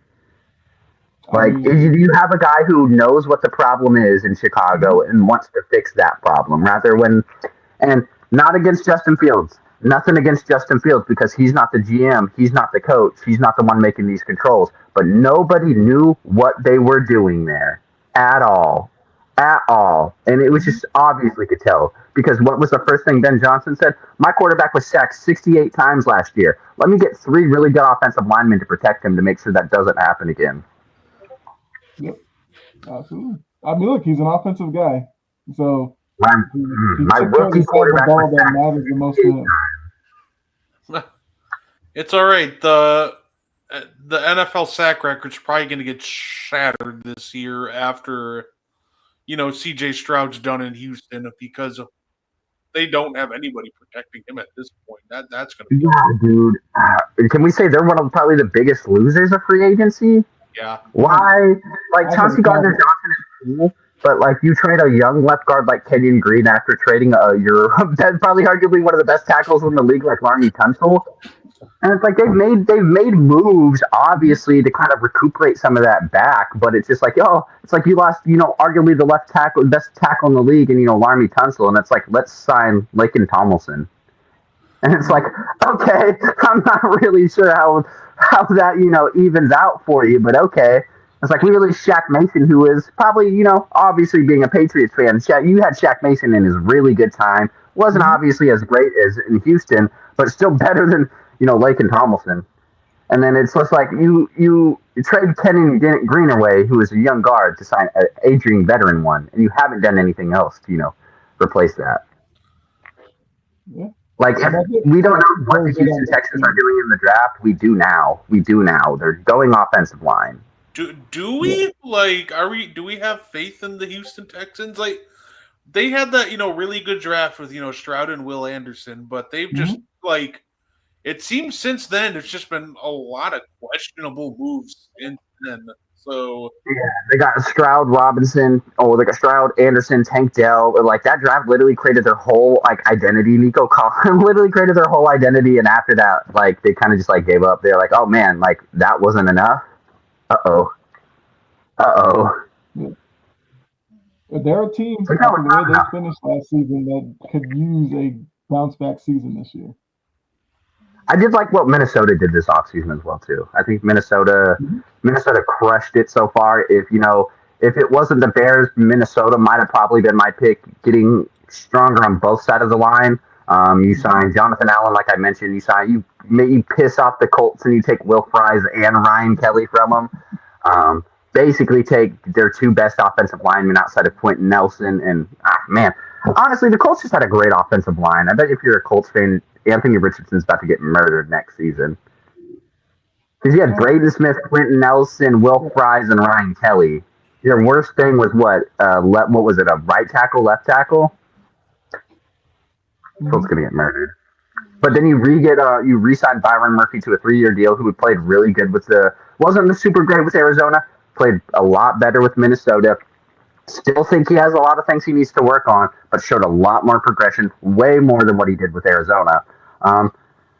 Get Aaron Jones back on a 2-year, $20 million deal. I feel like that's good money for Aaron Jones. Overall, signed Javon Hargrave. I think it was a good offseason for Minnesota. I really like what they did. Yeah.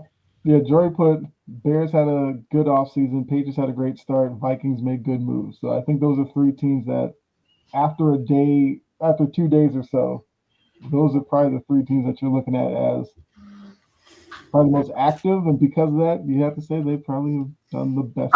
I'm penciling in Washington like as an honorable mention, or you can throw them in your list as well. Washington did amazing moves as well. And you may not like what Las Vegas did, but outside of trading for Geno, signing Jeremy Smith, I liked. Signing not a Landon Robbins, but re-signing Max Crosby, I liked. Overall, just different things, just little different odds and ends moves to help them out. I thought was really good. They're just a team that didn't do a lot of big moves, but they did a lot of little minor ones to kind of help out with what they did for trading for someone like Geno Smith. So I like that as well too. Jory says, like the Dan Moore Jr. signing allows for a first-round tackle last year to play his natural position this season. Yeah. Agreed. I made a couple other signings today as well. Agreed. I very much.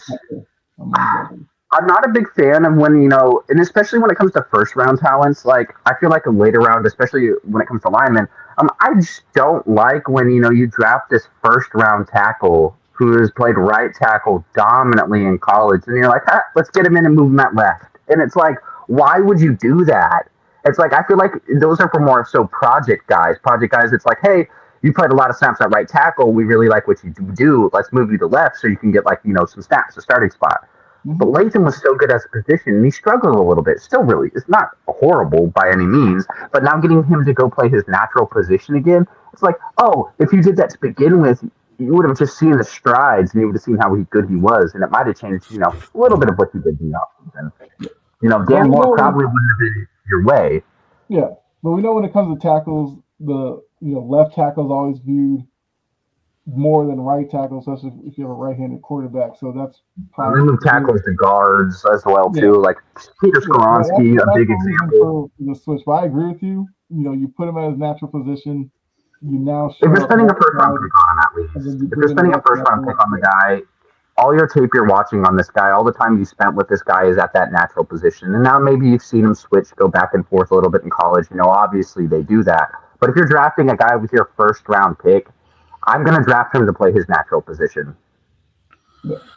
And the thing with Dan Moore Jr., and I think a lot of people forget, like, was he bad last year? Yeah, but he's still only 26. He's still very young, and he had spent the last 3 years just winning, positional battles against like guys like Broderick Jones, at his position. Mm-hmm. He's been, earning his keep for the most part, and then he has a down 2024. And the thing with the Titans is they're not paying anybody. So who really cares if they overpaid a little bit for a tackle, right? You can say they overpaid a little bit. I don't think it really matters because, like, who do the Titans have to pay in the next 2 years? Because it's $50 million guaranteed for the next 2 years, and if it doesn't work out, you can get out of the contract after that point. Who in the next 2 years am I going to sit there going, oh yeah, this contract is going to prevent us from playing blank? So I think people are overreacting it to this contract by a bunch because I think, one, you shore up your offensive line. I think, he does bounce back. And once again, you don't have to pay anybody for the next 2 years. So who really cares, right? And let's Agreed. And if you also take Cam Ward number one. Exactly. Yeah. That was my point. They're ready for him. Yep, that's exactly where I was going to go down. I was like, who cares if you're overpaying on a tackle when you're most likely going to be bringing a rookie quarterback in? And even if you're not, let's say I've been vocal about this. Let's say they go down that realm of possibility, draft like Travis Hunter, Abdul Carter. Let's say they don't want to go quarterback. You still have a great offensive lineman, great offensive line for whoever you bring in, or if you decide, hey, we're running it back from Will Levis this year. He was sacked a lot. He was pressured a lot last year. Now, at least you can see what he can do with a more solidified O-lineman, like O-line, just in general.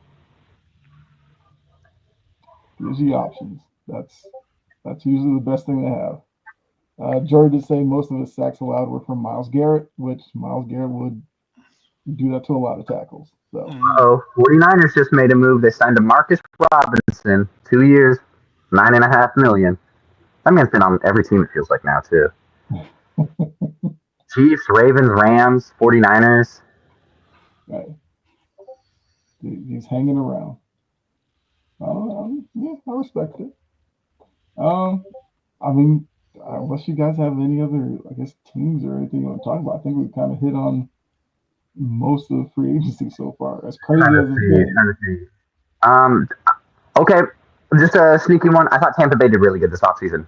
You got Chris Godwin back. You signed Hassan Reddick. I think resetting Ben Breedson was good. I'm surprised Levante David still is playing football, but you re-signed Levante David to a deal. That's cool. I love Levante David. And if I think of Tampa Bay Buccaneers, like even as like just the last couple of years, like 5-6 years, I'm always thinking Levante David. So I'm completely cool with that. Keep him in the house. I love it.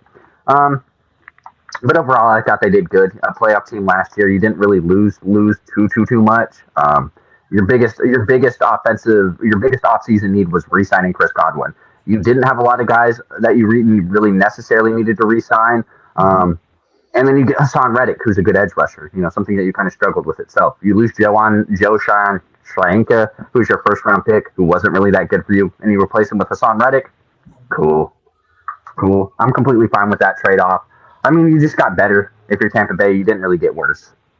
And that's good because you were a conference winner last year.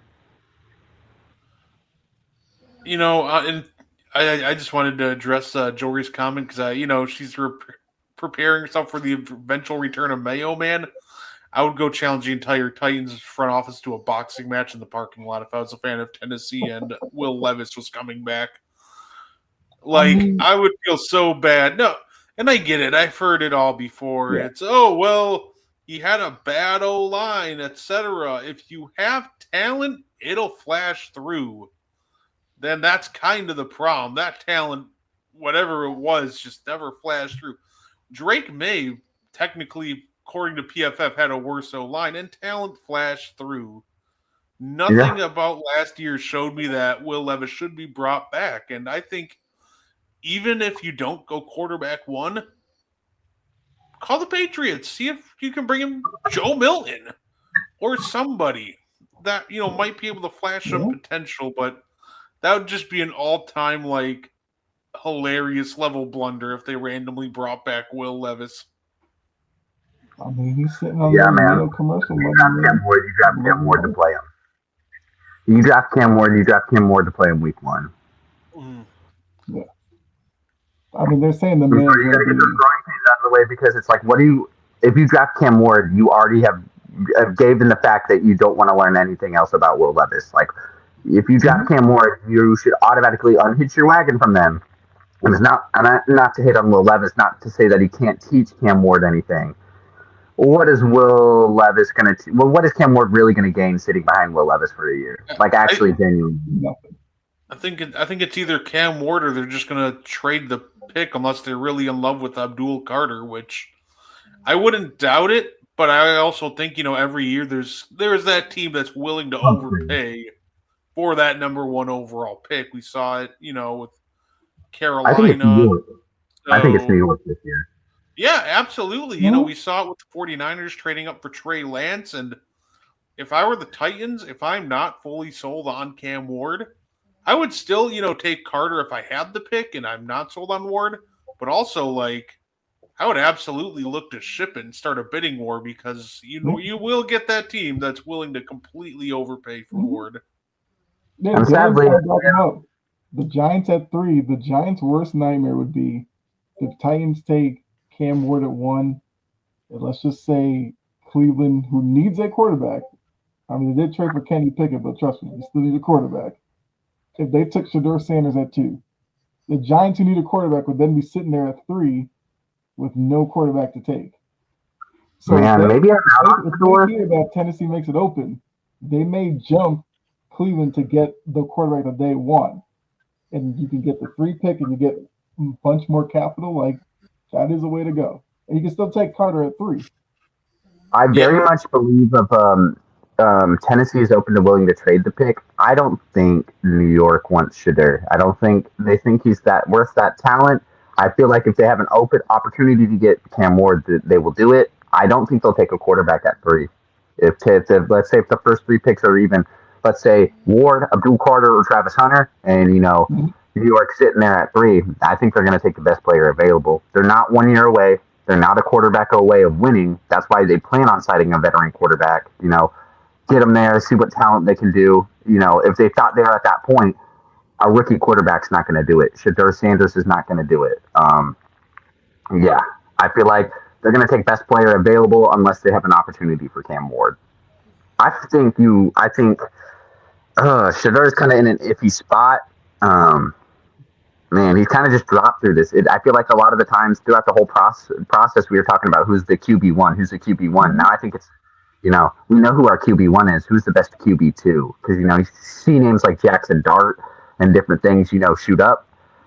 And all I see is Shedeur just keep moving down and down and down, as where Cam Ward is still staying at that solidified number 1 spot, regardless if it's a trade or regardless if Tennessee's taking the pick. It's always been Shedeur, or always been Cam Ward. Mm-hmm. Yeah, I think the closer we get to the draft, we'll start hearing teams like Shedeur, but they would be more comfortable taking him maybe in the teens or bottom of the top 10, not necessarily top 5. So it may turn to a situation. You know what San Francisco should have done? Just go all in on Shedeur and just move on from Brock Purdy. I mean, yeah, because they have they have Carolina's pick, I think number 11. So if you're the Niners and you kind of see the board falling a certain way and you had to move up a little bit, that would, I mean, save a lot of money. You could use that Save you a volatility ton of money money. and replenish the kind of the guys you lost already this offseason. But yeah, I mean, I feel like that's kind of all we got. Like it was a busy free agency. Uh, I know Brett, you got a show coming up here in a little bit, which I'll give you a chance to kind of let people know what to look forward to there. But you guys have anything before we get out of here? Yeah, I want to message to all my Packer fans complaining about the Aaron Brooks 77 mil a year. Be patient. Let's let these contract details come out. I think this is like the fakest 77 mil we're ever going to see. Mm-hmm. Because to me, a big sign of that is normally these agents are really quick to get these guarantees and bonuses and everything in the news cycle. Nothing has been heard yet about this Aaron Banks contract. So Mm-hmm. I think it's going to be one of those that pretty much it's a signing bonus, and we're going to pay him for a year, and after that, it's a bunch of team options. So, if I'm a Packers fan, and I'm worried about that contract. Be patient, let the details come out, and then we can make our judgments from there. Yeah, that's not how it works with free agency. You got to overreact to everything as you first see it. Like that's what these fans love to do. But I mean, Dylan, you got anything on to add before we get out of here? I mean, outside of enjoy some conference, championship basketball this weekend. If you're a big college basketball fan, some great games. Matt, this is where madness really starts. This is where you start seeing, for example, not sure if anyone's kept up with the SoCon championship, but Wofford, a 19-16 team, just won their conference tournament. So they're getting that insta bid. So just different things like that. I love March Madness. I love just seeing it. Delaware is a 12 seed, have literally like 13 and 22, like 13 and 17 this season, playing in a conference championship tonight. Yeah. Love March Madness. Love college basketball. So just enjoy a lot of that. Selection Sunday is going to be really big. Enjoy free agency. We still got a lot more dominoes to fall from, receivers to running backs to so many other things, and even players that could get traded. So, enjoy it. Hopefully, everyone's teams do moves that they like. Unless it hurts my team, then I hope it doesn't happen. But overall, other than that, just enjoy it. This is my favorite time. March, April is my favorite time of the year when it comes to sports. Draft, free agency, March Madness. So I'm living my best life right now. Outside of Seattle, kind of blowing it up, but we'll get there. Yeah. And look, I completely ditto that. It's just like free agency is a fun time because it gives you kind of a window into what your next season will look like. But yeah, like you said, Brett, you gotta let some of these things breathe a little bit. Like you can't overreact right away. Because look, even though a guy may have struggled on one team, they come into yours different system, they may thrive. Like give your coaching staff a chance to work them in and see if they do fit or not. So, yeah, I mean, Dylan, like you said, there's plenty free agency still left. We'll definitely talk about that next week. Please, Getting closer. Seattle. Getting Please, closer to Diggs, come to Seattle. and everything. Yeah. I mean, look, hopefully next week, you'll have some Seattle sightings to talk about. Big to Seattle. You know Clint Kubiak so well, Stephon. Come back. Come back. I'm saying though, Stephon Diggs played his best football those last years in Minnesota when Clint Kubiak was offensive coordinator. Come back. Come back. Come on, please. I need something happy. Yeah. I mean, Sam Darnold can't be my only offseason news. Sam Darnold cannot be my only offseason news. I can't hitch my wagon on a Sam Darnold train. I can't do it. I can't. Give me some hope. Well, all right. So hopefully by next week, Diggs is signed in Seattle, and Dylan could be a little bit happier with their offseason. Yeah. So look, appreciate all of you for tuning in. Make sure you give us a like. Appreciate those in the chat. Jory, always appreciate you. You're a regular. Make sure you follow or subscribe. Wire to Wire Network. Up next, got Brett with Meaty Boys. I don't know if you want to tease what you guys might be talking about on there. I don't know.